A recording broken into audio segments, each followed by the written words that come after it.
मोदी को ये नहीं पता कि हमारी 7 लाख फौज के पीछे 22-23 करोड़ की फौज खड़ी हुई है पीछे। सब अपनी फौज के साथ हैं। सलूट करता हूं मैं अपनी पाक फौज को और उनके शहीदों को, और खास तौर पे जो लोकल लोग हैं, जो लोकल कम्युनिटी है, जिस तरीके से वो पाक फौज का साथ दे रही है, इस पे मैं उन सबको सलाम पेश करता हूं। शाहिद आफरीदी एक ऐसा पठान है जो किसी एक बात पर कायम नहीं रहता। हमने सुना था कि पठान अपनी ज़ुबान के बहुत पक्के होते हैं, मगर ये तो हर रोज़ अपनी ज़ुबान भी बदल लेता है और अपना बयान भी बदल लेता है। कभी ये कहता है कि पाकिस्तान से 4 सूबे नहीं संभाले जाते तो हमने कश्मीर का क्या करना, और फिर कभी ये कहता है कि हमारी 7 लाख आर्मी के पीछे 22 करोड़ अवाम खड़े हैं और हम इंशाल्लाह जीत के रहेंगे, कश्मीर लेकर रहेंगे। शाहिद आफरीदी ने अपनी आफरीदी फाउंडेशन के सिलसिला में कश्मीर में खाना और अमदाद की अशिया पहुंचाते हुए ये कहा कि कोरोना वायरस से ज़्यादा बड़ी बीमारी प्राइम मिनिस्टर नरेंद्र मोदी, यानी कोई यकीन नहीं कर सकता कि इस तरह की इंतहाई बदतमीज़ाना ज़ुबान एक एस्टैब्लिश्ड क्रिकेटर इस्तेमाल करेगा एक हेड ऑफ़ द स्टेट के ख़िलाफ़। कश्मीर के सिलसिला में पाकिस्तान के प्राइम मिनिस्टर हों, पाकिस्तान के कोई भी सेलिब्रिटी हों, मिनिस्टर्स हों, वो प्राइम मिनिस्टर नरेंद्र मोदी के साथ 200% इख्तलाफ कर सकते हैं, मगर इतना तो ख्याल होना चाहिए कि कहाँ पर कौन सी ज़ुबान इस्तेमाल करनी है। ये शाहिद अफरीदी का मामला नहीं है। प्राइम मिनिस्टर इमरान खान ने कह दिया था बहुत अरसा पहले कि मैं एक छोटे कद के आदमी से क्या बात करूं। ये जो क्रिकेटर्स हैं, चाहे इमरान खान हो, चाहे शाहिद अफरीदी हो, क्या इन्होंने कश्मीर को एक क्रिकेट फील्ड समझा हुआ है? क्या इनका ये ख्याल है कि जैसे क्रिकेट में हार जीत होती है, इसी तरह कौमों के बीच तनाज़ात की जो हाथ जीत है वो भी इसी तरह सहूलत के साथ हो सकती है? बहरहाल शाहिद अफरीदी के हवाले से मैं थोड़ी सी बात और करना चाहूँगा। शाहिद आफरीदी ने अपने आफरीदी फाउंडेशन के लिए हरभजन सिंह का भी मैसेज लिया और युवराज सिंह का भी मैसेज लिया, और इन दोनों भारतीय क्रिकेटर्स के मैसेजेस को वो अपनी फाउंडेशन में फ़ंड रेज़ के लिए इस्तेमाल करता रहा। लेकिन भारत के ख़िलाफ़ उसकी जो ज़ुबान है वो इतनी बदतमीज़ाना है। मेरा ये मसला नहीं कि शाहिद आफरीदी भारत के कश्मीर के मौक़िफ़ से इख्तलाफ कर रहा है, उसको इख्तलाफ करने का हक़ है, चाहे वो दुरुस्त है चाहे वो गलत है, मगर जिस तरह की ज़ुबान इस्तेमाल करता है वो एक बदकिस्मती से मजमूई तौर पर पाकिस्तानी माइंडसेट की तर्जुमानी करता है। वो अकेला नहीं है, बेशतर पाकिस्तानियों की ज़ुबान इसी तरह की एरोगेंट हो चुकी है। बहुत ही दुख से मैं ये बात कह रहा हूँ।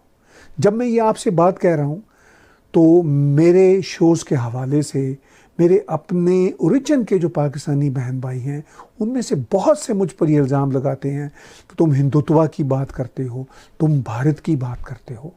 तो मैं इसलिए हिंदुत्व की सपोर्ट करता हूँ, मैं इसलिए भारत की सपोर्ट करता हूँ कि वहाँ से इस तरह के बयानात ना तो प्राइम मिनिस्टर नरेंद्र मोदी के आते हैं जिस तरह के इमरान खान के आते हैं, और ना ही हरभजन सिंह के या किसी भी क्रिकेटर्स के या किसी भी स्टार के इस तरह के बयानात इतने गिरे हुए सतह के आते हैं जिस तरह के बयानात ये पाकिस्तान की सेलिब्रिटीज़ देती हैं।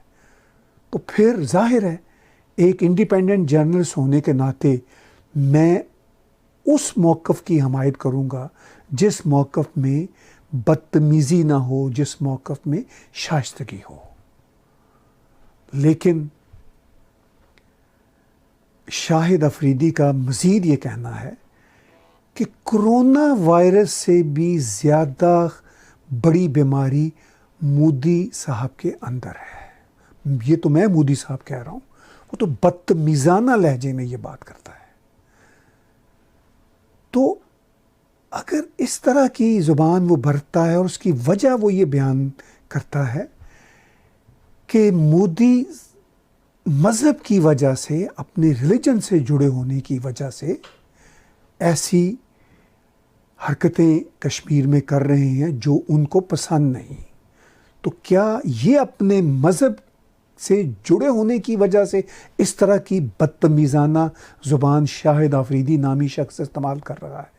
ये एक अहम सवाल है कि दूसरे के हवाले से आप इस तरह की ज़ुबान इस्तेमाल करेंगे, मगर जो आपकी घटिया ज़ुबान है क्या वो आपके मज़हब की वजह से है? यकीनी तौर पर ऐसा नहीं है, मज़हब का इसमें कोई कसूर नहीं है, ये माइंडसेट का कसूर है। ये शाहिद आफरीदी के अंदर मौजूद उस वायरस का कसूर है जो एक एरोगेंस की वजह से, एक बदतमीज़ाना रवैये की वजह से उसके अंदर सरायत कर आया। बहरहाल हरभजन सिंह ने फिर जब भारत में उनके ख़िलाफ़ ये बात शुरू हुई कि आपने क्यों आफरीदी फाउंडेशन के लिए एक इस तरह का मैसेज रिकॉर्ड करवाया था, तो फिर वो अपनी वजाहतें अब टेलीविज़न चैनल्स पे कर रहे हैं, अपनी ट्वीट्स में कर रहे हैं, अपने बयानात में कर रहे हैं। वो ये कहते हैं कि मेरा अब शाहिद आफरीदी से कोई लेना देना नहीं, मुझे नहीं मालूम था कि वो हमारे प्राइम मिनिस्टर के बारे में, हमारे देश के बारे में इस तरह की ज़ुबान बरतेगा।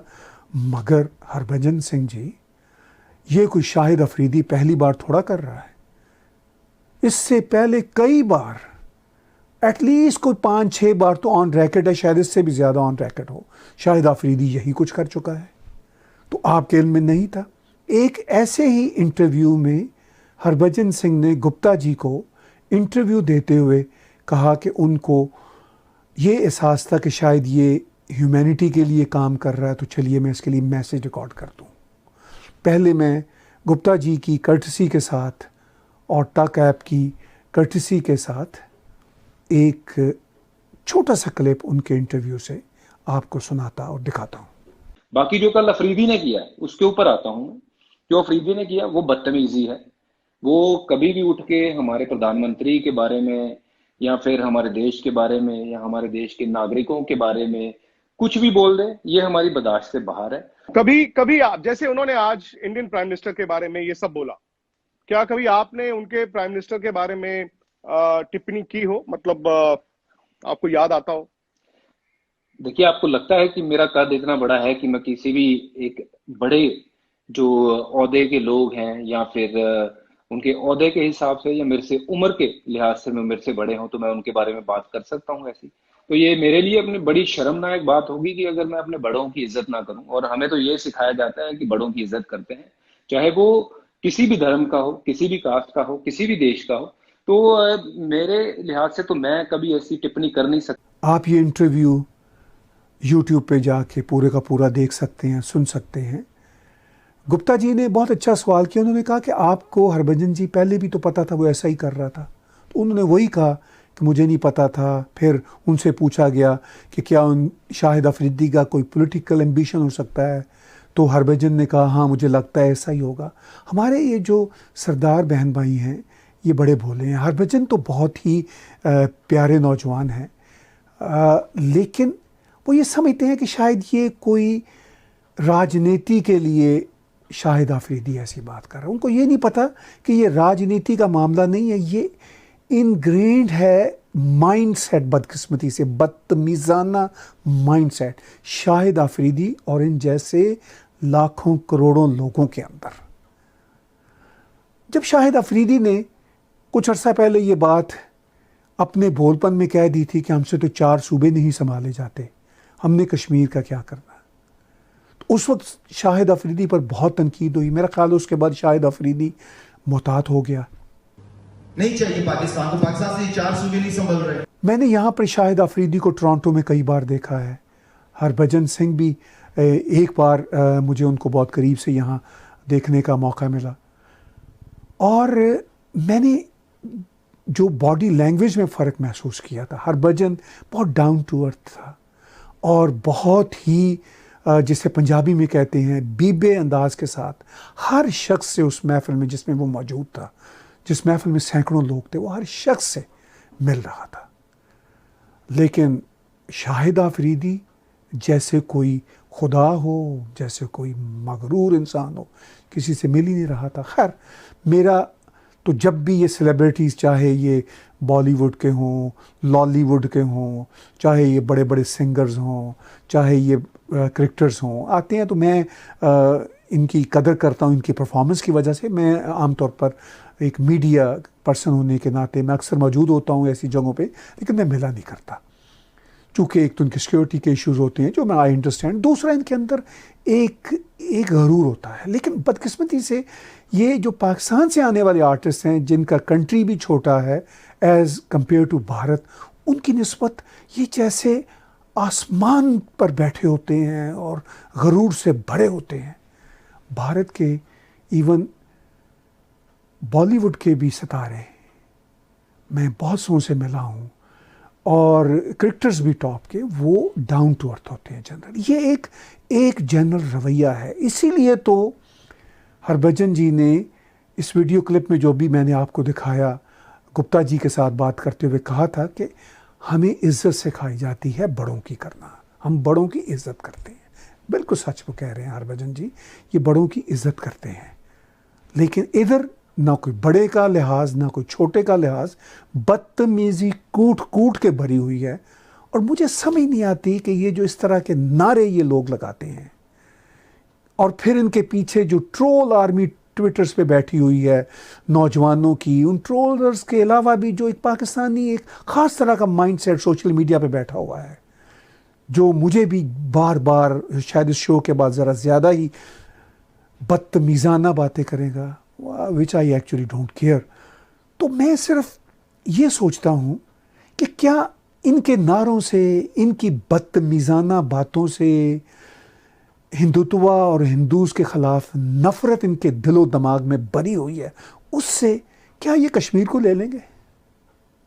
क्या आज तक 72 सालों में ये कश्मीर का 1 इंच भी ले सके हैं?